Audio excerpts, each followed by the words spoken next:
আর যদি আপনি সঠিকভাবে দায়িত্ব আপনার পক্ষ থেকে অন্যভাবে দেওয়া হয়, যেটা আপনার পক্ষ থেকে মনে করতে হয়েছে ওই দায়িত্বটা আল্লাহ তাআলা আপনার উপরে বর্তাচ্ছেন। সাইদ ইবনে আমর আল-জুমাহি হযরত ওমর রাদিয়াল্লাহু তাআলাকে বলতেছেন, ওমর, দায়িত্ব পালন করার যোগ্যতা আমার নাই, আমি কিভাবে দায়িত্ব পালন করব, এই ক্ষমতা আমার নাই। হযরত ওমর রাদিয়াল্লাহু তাআলা বলতেছেন, ভাই সাইদ, দায়িত্ব পালন করবে, এই দায়িত্ব তোমার উপরে আল্লাহ তাআলার পক্ষ থেকে এসেছে, সুতরাং তুমি দায়িত্ব পালন করবে না, অন্যজন দায়িত্ব পালন করবে না। দায়িত্ব পালন কে করবে? আমার দেখার পক্ষে এই গোটা পৃথিবীটা শাসন করার মতো ক্ষমতা আমার নাই। হযরত সাইদ ইবনে আমর আল-জুমাহিকে দায়িত্ব দিয়ে দিলেন। দায়িত্ব দেওয়ার পরে বিশ্ব নবী সাল্লাল্লাহু আলাইহি সাল্লামের এই সাহাবী তিনি বলতেছেন, হযরত সাইদ রাদিয়াল্লাহু তাআলাকে দায়িত্ব দেওয়ার পরে যখন সুন্দরভাবে চলাচল করতেছে, এবারে হযরত ওমর রাদিয়াল্লাহু তাআলা সমগ্র পৃথিবী যেখানে যেখানে যাওয়ার দরকার সেখানে সেখানে যে খোঁজ খবর দিচ্ছেন। হিমসের সকল মানুষদেরকে বললেন যে তোমাদের ভিতরে কি সমস্যা, এই সমস্যাগুলো আমাদের কাছে লিখিতভাবে আবেদন করো, সেই সমস্যা আমি তোমাদেরকে সব সমস্যার সমাধান করব। আর তোমরা যখন আমার কাছে, যারা গরিব মানুষ আছে, খাইতে পারে না, যারা টাকা নাই, পয়সা নাই, ঘর নাই, তারা এক পক্ষ আমার কাছে এসে আবেদন করবা, তাদের ঘরের ব্যবস্থা করা হবে, তাদের খাবারের ব্যবস্থা করা হবে, তাদের টাকার ব্যবস্থা করা হবে, থাকার জন্য জায়গার ব্যবস্থা করা হবে, সুন্দরভাবে চলাচলের ব্যবস্থা করা হবে।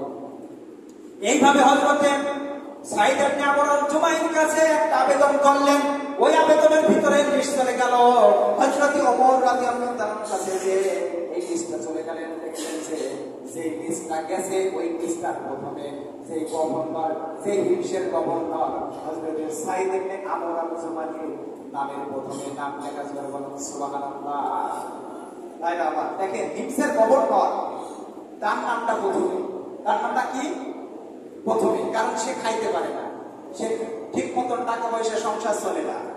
হযরত ওমর রাদিয়াল্লাহু তাআলা বলতেছেন, এই যে সিরিয়ালের প্রথমে হযরত সাইদ ইবনে আমর আল-জুমাহি, এই নামটা কার? ওই এলাকার জনগণ বলতেছেন এই নামটা হলো আমাদের হিমসের গভর্নর হযরত সাইদ ইবনে আমর আল-জুমাহি। সুবহানাল্লাহ। চোখ দিয়ে পানি বেরিয়ে গেল হযরত ওমরের। ওমরের চোখ দিয়ে পানি বের হয়ে দাড়িগুলো ভিজে ভিজে পড়তেছে। ওমর বলতেছেন, হিমসের গভর্নর, তার তো টাকা পয়সা থাকার কথা, অটল সম্পত্তির মালিক থাকার কথা, গাড়ি থাকার কথা, বাড়ি থাকার কথা, কিন্তু গরিব মানুষের লিস্টে প্রথমে তার নামটা কিভাবে আসলো? হযরত ওমর বলতেছেন, এই যে লিস্টটা এসেছে, এই লিস্টটা প্রত্যেক ঘরে ঘরে এই খাবারগুলো মানুষের দাঁড়িয়ে দাঁড়িয়ে পৌঁছে দেওয়ার জন্য ব্যবস্থা করলেন। এইভাবে আমার চলতে থাকলেন। দ্বিতীয়বার আমার হযরত ওমর বলতেছেন, তোমাদের এই হিমসের গভর্নর, তার যে সমস্যাগুলো আছে, তোমরা কি শান্তিতে আছো না সুখে আছো, এটা জানার জন্য তোমাদের আবার পুনরায় আমাদের কাছে লিস্ট পাঠানোর জন্য জোর তাগিদ দেওয়া হচ্ছে।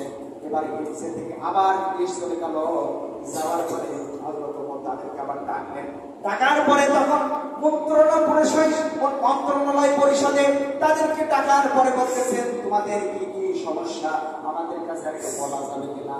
হযরত ওমর যখন এই ঘোষণা দিয়ে দিলেন, হিমসের ভিতরে একজন লোক দাঁড়িয়ে বলতেছেন, হযরত ওমর, আমিরুল মুমিনিন, আমার যেই হিমসের গভর্নর হযরত সাইদ ইবনে আমর আল-জুমাহি, তার এক নাই দুই নাই, চারটা সমস্যা আমরা ধরা পড়েছে। এই চারটা সমস্যার কথা এই হিমসের গভর্নর আমাদেরকে জানাবে, তারপরে আমরা ছাড় দেবো, তারপরে ছাড় দেওয়া যাবে না। হিমসের গভর্নরের কয়টা সমস্যার কথা বললেন? সকলে বলেন কয়টা? চারটা সমস্যা। প্রথম সমস্যা, হযরত সাইদ ইবনে আমর আল-জুমাহিকে ডাকা হলো।